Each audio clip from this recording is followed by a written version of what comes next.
Hello and welcome to Business Today Television. You're watching our continuing coverage from Davos 2025 here at the India Today Business Today studios, and with me now is Nadir Godrej, the Chairperson of Godrej Industries Group. Nadir, welcome.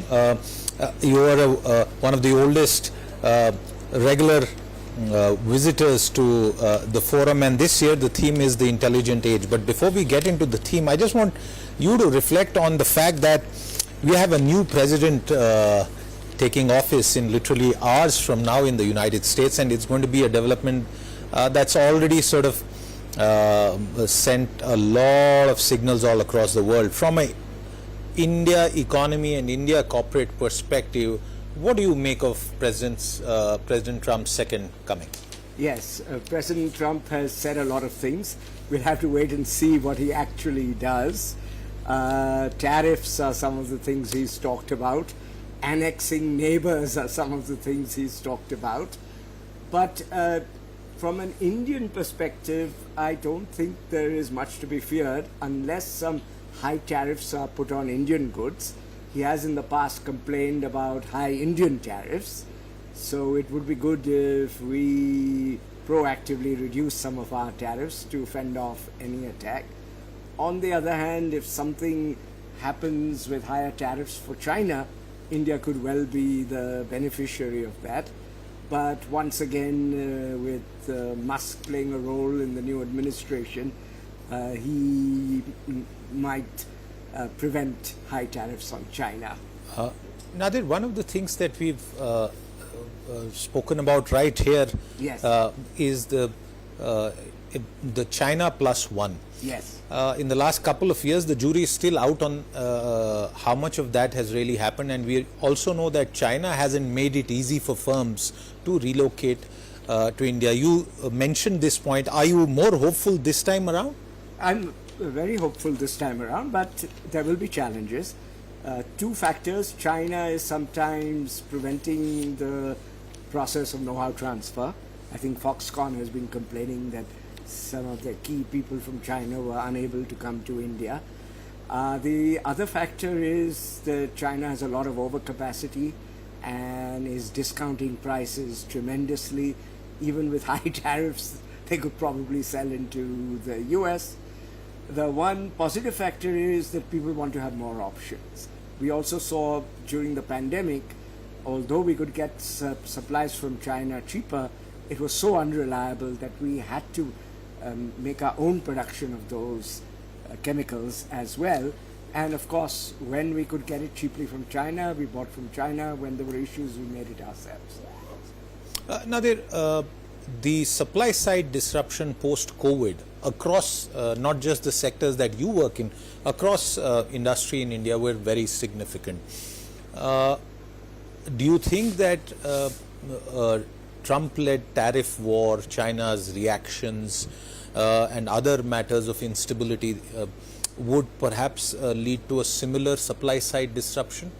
It could be, but I'm not all that worried because manufacturing exports are not such a big factor for India. The good news is that we are exporting a lot of phones and we are starting to make chips. And if there's some kind of disruption there, that would be bad. But if there is any export disruption, we should focus on our domestic market, which is huge and still growing quite rapidly. Since you speak about the domestic market, the latest growth numbers, although that still makes us the fastest growing emerging economy in the world, there's a bit of concern around the consumption slowdown. Yes. And private corporate sector investment not really living up to the potential. What's your own reading of the economy? We have been investing from time to time as the need arises. In some of our businesses, we are already at full capacity. And the growth projections for next year are fairly good. I won't say they are brilliant, but they are still in the 6.7% range. It's true that the last quarter the growth was less than 6%, but it looks like a pickup is coming, and rural demand, which was very depressed, is picking up now. Okay. What do you think needs to be done from a policy perspective in India? Because we are also talking just 10 days ahead of the union budget. It's going to be a pivotal one very clearly. What do you think is needed given the current economic climate? Yes, some degree of stimulus would be a good idea. I know the government has been focusing on reducing the budget deficit, but I'm of the view that budget deficit is not a big problem as long as the nature of the deficit helps to grow the economy. We should be focused on debt to GDP. If we have a big budget deficit, but the GDP grows by 9% instead of 6.7%, the debt to GDP will fall. So we should be focused on getting the debt to GDP to fall and tolerate some amount of budget deficit provided it helps the economy grow. And usually capital expenditure by the government creates assets which have a very long life, and it may look like we are overspending, but after all, over the lifetime of those assets, we'll definitely recover. India has emerged as one of the largest centers for global capability centers. That number is expected to continue growing, close to 2 million people being employed, and this is one of the biggest stories that we are seeing happening. With the advent of generative AI and whatever is happening with regard to FDI flows, where do you think we will see growth at a sectoral level in India? Yes, some of these technologies can increase productivity greatly, and less outsourcing may be needed. But it's also possible that these technologies increase productivity so much that we will be producing many more goods and services, in which case India will still have a role to play. Most people feel that AI is best when utilized with human beings. It does improve their productivity tremendously. We need to watch out for this, but I think global centers will continue to flourish in India, and here at Davos, along with the minister, we do have a session on that. In your experience, how are Indian companies, and maybe you could talk about any examples from your corporation, leveraging AI? Is it being put to good use? Definitely, we are using AI to good use, particularly in Godrej Agrovet. We are using quite a lot of AI. One area is for our crop protection business. They take satellite images of farmers' fields and use AI to find out whether there is any disease likely to happen, and then we can quickly rush the pesticides where they are needed. In our oil palm business, we have a close contact with our farmers. The plantations are owned by the farmers. We provide them with the seedlings, but we also provide them with know-how. Again, we use satellite imagery and soil testing, and use human intelligence and artificial intelligence to read all this data and quickly give the proper advice to the farmers. So that helps us a lot. And in our food businesses, Godrej Foods and Creamline Dairy, we take pictures of the stores and analyze what is our shelf space share through AI to help improve our distribution system. And this greatly increases the productivity of our salesmen, and there are many ways which we plan to use AI to further our businesses.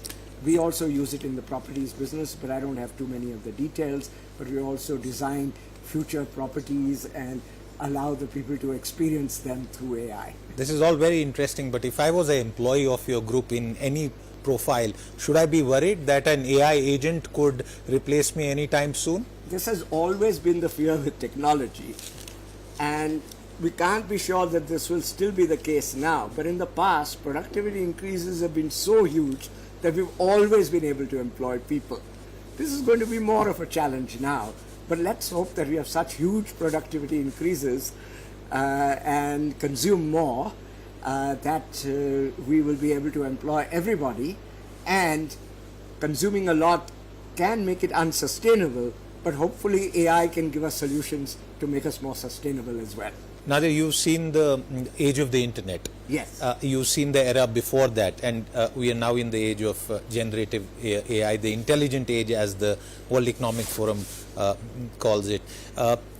Is this as significant and transformational platform shift, or do you believe there's a lot of unnecessary hype attached to it? I would think that it might be even bigger than the other shifts, particularly from the perspective that it can do a lot of things that otherwise we had to have human beings to do. It can be a bigger shift. And hopefully we will make sure that it's not dangerous. Nuclear technology was very dangerous, but so far we've avoided a nuclear war.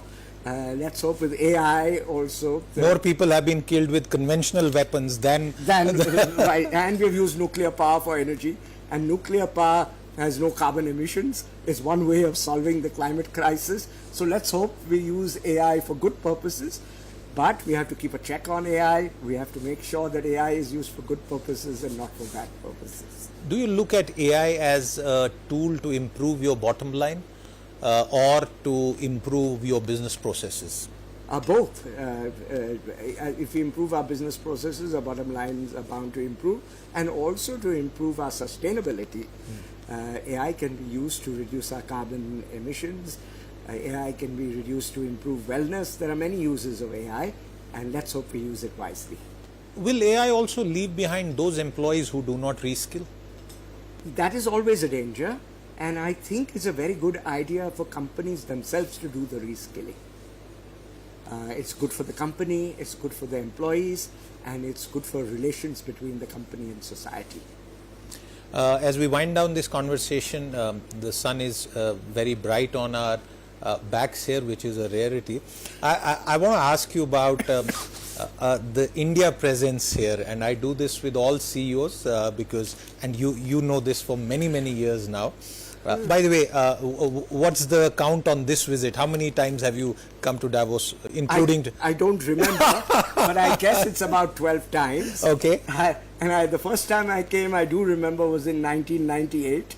Then I came in 2001, and then not for several years, but in the last 10 years I've come quite often, though of course Davos was not operating during the pandemic. So how's the India presence, and what's being spoken about? The India presence has definitely grown, and several state governments are here, several chief ministers come. This year also there are 5 ministers, quite prominent ministers. We haven't had Narendra Modi for a while, but hopefully he'll come soon. I don't think he's coming this time, but 5 ministers are here, and lots of Indian companies are here, and the Indian night is, everyone looks forward to it. Absolutely. And for Prime Minister Narendra Modi and the government, remember that it's one of the very few all across the world who have come back to power over the last several months. We've seen cataclysmic changes Yes. to power structures all over the world. So Modi 3.0 clearly coming back, and followed by that the state election. So stability as far as the overall policy environment is concerned? Stability is not a great concern. In fact, that's the great advantage of India. What could be a concern is whether we are being inclusive enough, and as you said, working enough on reskilling, education, public health.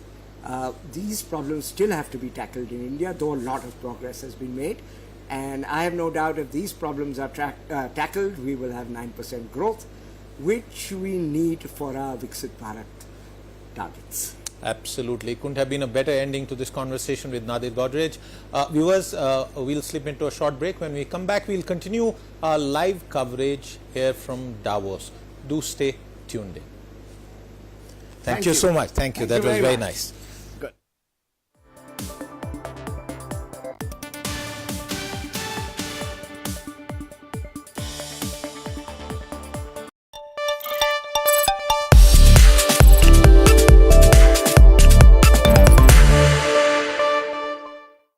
Hello and welcome to Business Today. I'm Siddharth Zarabi, live from the Business Today India Today studio here at Davos.